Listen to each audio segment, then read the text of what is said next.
শহীদ ওসমান বিন হাদির বিচার চাই। বৈষম্য বিরোধী ছাত্র আন্দোলন এবং জুলাইয়ের পক্ষ থেকে আমরা যে বার্তাগুলো দিয়েছি, দফাগুলো দিয়েছি, এখন বাংলাদেশের পক্ষ থেকে আমাদের একটি দাবি রয়েছে।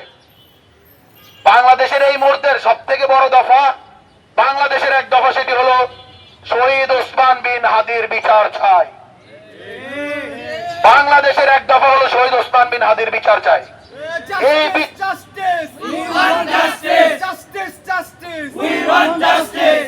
অবিলম্বে শহীদ ওসমান বিন হাদির কে যারা খুন করেছে তাদের গ্রেফতার করতে হবে। যারা এর পেছনে কুশীলব রয়েছে আর সেগুলো জনসম্মুখে প্রকাশ করে তাদেরকে গ্রেফতার করে আইনি ব্যবস্থা নিতে হবে। এবং এই জায়গা থেকে বাংলাদেশের ছাত্র জনতা ছাড় দেবে না।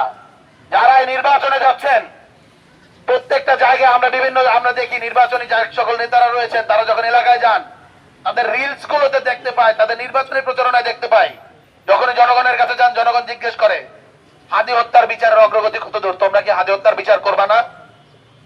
সুতরাং একটা কথা স্পষ্ট, হাদি হত্যার বিচার না করে যারা নির্বাচনের মাঠে যাচ্ছেন, বাংলাদেশের জনগণ কিন্তু আপনাদেরকে প্রত্যাখ্যান করবে।